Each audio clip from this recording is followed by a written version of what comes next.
The 10-minute drill. This is a big one. Covered by Universal Roof and Contracting. The difference is Universal. On 1010XL. Let's go, let's go, let's go. Hit it. I had a couple days off from radio and TV, and I stumbled across a movie before we get into the 10-minute drill. And do we have a prize pack to give away today, Beef?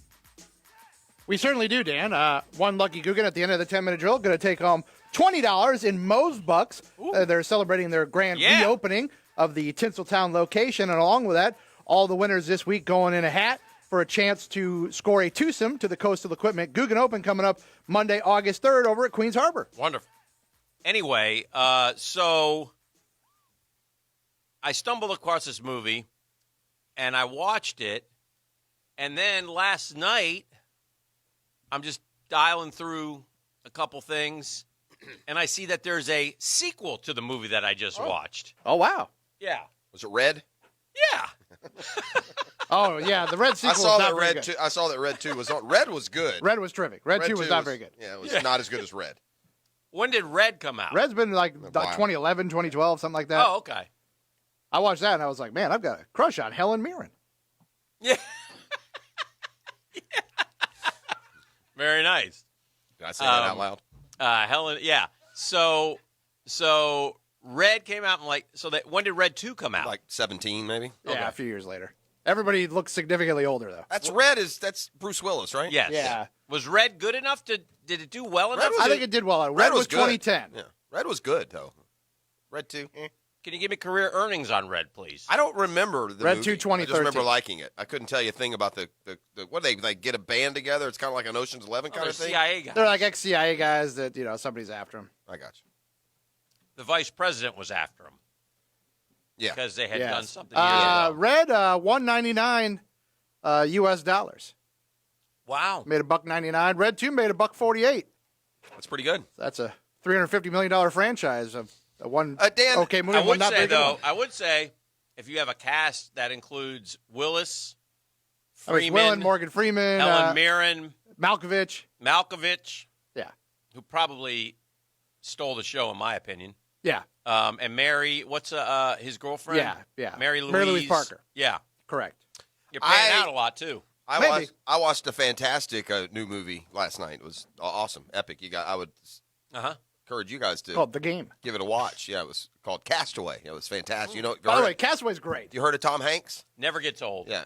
I watched that about 2 weeks ago. Yeah, I was on last night. I will say this about Castaway though, and it's too long. It could be 30 minutes shorter and be. And better. by the way, the longest part of it is the end. and that's Yeah. awful. I feel like once he comes back home, he it could have goes done it in forever. 5 minutes. Yeah. and they dragged the first portion on the island too. You could have shortened that in half, but it was good. Still, Not that many plane crash people- scene, one of the Yeah. most intense things I've ever I love that. experienced in a You theater. know me, I love a disaster scene. And in a not movie. many people can carry a movie without talking. Yeah. Yeah, But he it was can. Good. It Hanks was is a the very man. good movie. He's an unbelievable actor. So anyway, I saw his Mr. Rogers this summer. Unbelievable. any of you out there, it's a hot new movie, Castaway. Castaway. Big hit. You guys want to tell me? I'll ask Dan first. Beef, you're ineligible. Thank you. Can you tell me what year Castaway came out? I'm going to say, gosh, it's pretty old. I'm going to say 99. Yeah, good. That's 2000. good. Yeah, because Hanks was coming off kind of the hot run with I would Saving have gone like Private Ryan. 05, so, yeah. and the fact that movie's 20 years old Yeah. depresses me. Yeah, Big time. unbelievable. Yeah. All right, let's get into some sports topics. All right. This came out yesterday with little fanfare. There hadn't been a lot of reaction. To me, this is a major deal that's going to create perhaps as many headaches as the expanded roster. But taking the roster from 90 to 80, what does that do? Is it money? Is it a money grab? Oh, yeah. Completely? Oh, yeah. Has nothing to do with COVID or in the spread of it? I would say that. Pretty sure they already got 90 under contract. Dan, they have to pay them, don't they? So how are you saving money? Well, they're spending. See, I thought it $75 million was. on COVID testing. I thought it was more just COVID related. Well, why would you go less and not more? Like MLB has a 60-man roster. You go less, so you don't have as many people to pass it around. Would be my guess. I mean, if you were going to work somewhere, you'd rather and avoid COVID, you'd rather work somewhere with 3 people than 10, or 8 people than 9, even. So I don't know. But I think that this could, unless there is going to be a special rule. Dan, you know how much player movement there is from training camp to training camp. There'll be a couple guys whose NFL careers are going to be put on hold because they're not going to get discovered. Well, here's That's what happens gonna happen. too.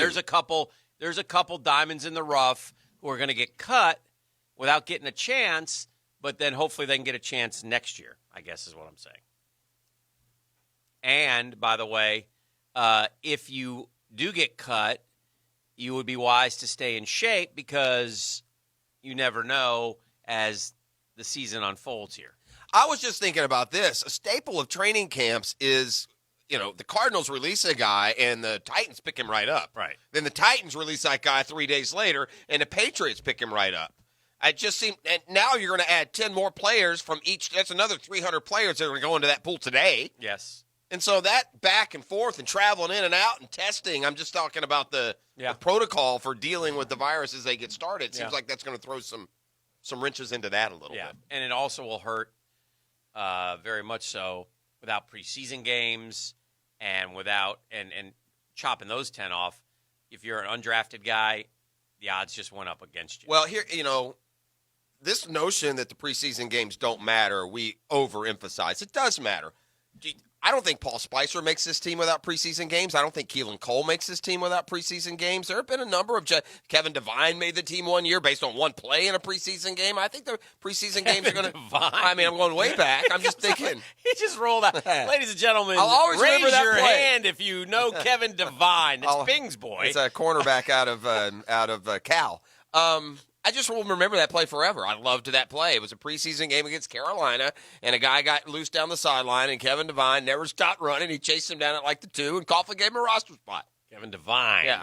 Which anyway, but okay, keep it more recent. Alan Hearns. Yeah, from the preseason games. I know. That's what I'm saying. Blake Bortles. Oof. Well, Blake Bortles won the starting job in the preseason, if you remember. They weren't going to play him, and then in these preseasons, these quarterbacks go out there and they chop it up because teams are playing vanilla defenses. And anyway, it'll be interesting. And it is going to be the oddest, craziest, weirdest year in the history of the NFL. And we all have to accept that. And the goal is to play 16 games, each team to have 16 games, and then to do a postseason in full, crown a Super Bowl champion, and pray for a vaccine. I mean, that seems to be where we're at with this thing. So, well, there is this. Not every player on a team is going to get it. I mean, society tells us that. Some people aren't as likely to get it. I mean, that's just a fact. Or they've already had it. As prevalent as it is, no more than 15% of places are typically getting it. Mm-hmm. Typically, not exclusively. I'm sure it's run through some, but I think you're just going to have to manage and hope that your important players aren't out for those 2 weeks of the schedule that you need them.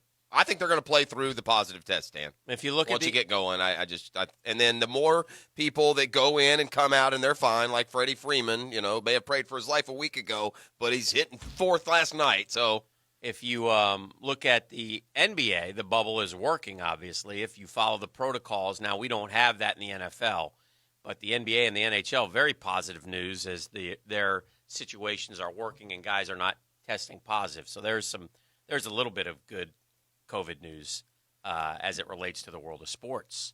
So for sure. Baseball gets started tomorrow with a couple games, and then Friday we're full go. Big Yankee fan tomorrow night. Yeah. Yanks Nats right off the rip.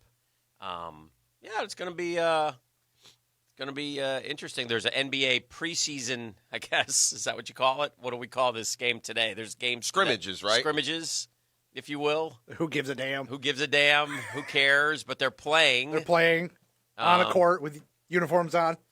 Yeah. I watched the Braves game last night with more interest than I've ever watched a game that doesn't matter. That includes all-star games. Yeah. I mean, but only because of the void that's been here. Yeah. By the way, all 33 scrimmage games the next couple days Yeah. will be live on NBA TV or NBA League Pass. So if you're That's something to watch. Who do the Knicks have? And what about the Hawks? Do the Knicks get to play? When do we unveil our new uniforms and whoop up on do we somebody get in the to bubble? play in the preseason games? the Knicks, Hawks, and Bulls are going to be playing the Washington Generals in a 4-team round robin.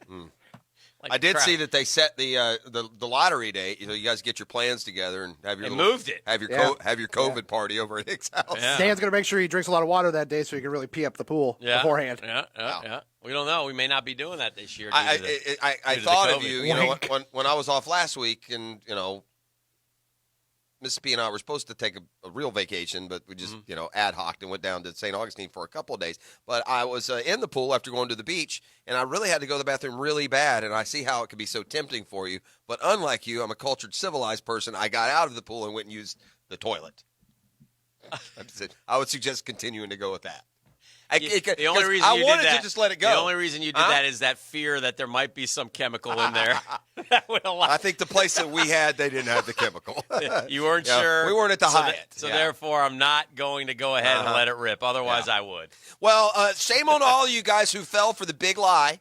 I didn't fall for it. I think we even got into a skirmish, and I'm not saying you agreed or disagreed, but this notion that Giannis Antetokounmpo was stuck without a basketball hoop, I sniffed that one out from the beginning. What a joke that was. That was like a storyline, by the way. Of the perils of the coronavirus. Here's poor Giannis Antetokounmpo has no access to a basketball hoop. Give me a break. Yeah. Well, he came clean yesterday. Yeah. It was, playing head games a little bit with competition, although I don't imagine that matters. Although if you watch those horse games, you could argue maybe somebody didn't have a court. Some of those were awful. Oof. Devontae Freeman has found a new agent. Yeah, and he's a new home. I would kick the tires if I were the Jags, but we don't seem interested in really adding talent. Drew Rosenhaus will now represent him. So.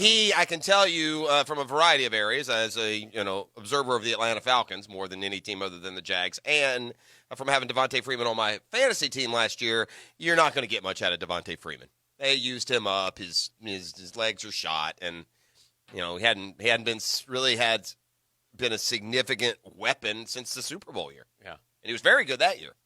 Good to see some old-fashioned putting the job before everything else from somebody finally. We've had all these guys, leaving because of this and leaving because of that, and this family emergency, that family emergency. But that old bald-headed guard for the Lakers, Alex Caruso. He said, "No, sis, I'm not coming to your wedding." To hell with you. Can I get college, please, for Alex A&M Caruso? of Texas. Yes, Texas A&M. Very yes, nice. yes. Alex Caruso Texas said, A&M's very quietly had some talent down there. I'm not coming to your wedding. I'm not going to be in your wedding. I'm not going to be around your wedding. I'm a Laker, and we're trying to win a chip. I'm good with that. Now, and unlike Aaron Rodgers, he's actually close with his family, so this was more of a story. Correct. By the way, Aaron Rodgers and Danica broke up while you were they gone. did. I saw that. It's very sad. Two star-crossed lovers just can't stay together. Well, it's tough, man. It's Yeah, tough. for what it's worth, Caruso basically said, with Avery Bradley opting out and then Rondo getting hurt, he felt like there was a lot of pressure on him to deliver good. as, and there was, as one of the remaining guards. Yeah. Right. Don't worry. This is America. It's 2020. Your sister will get married again. You'll have another chance. And the great news will also be there'll be a few articles, sports columnists ripping him for this decision or praising him for that decision. So that's all coming. He's Alex Caruso. That may not come. That's a good point. There is a player to me in Major League Baseball who is an absolute conundrum. He's back on my team, by the way. I don't even know what happened.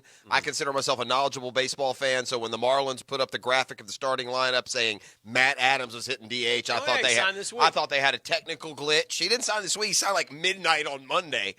This guy must have BO, Dan. I mean, I don't know how he did for your Mets, if he even played with him. He was just in the offseason. Everywhere this guy goes, he hits 25 home runs and 270, and he can't keep a job. Yeah. I'm glad. I'd rather have him than Puig. I'd rather have him than Markakis. Yeah. I don't know how it just fell into that being the case, but, I mean, I don't think people would – Matt Adams last year for the Nats hit 19 home runs when they picked him up.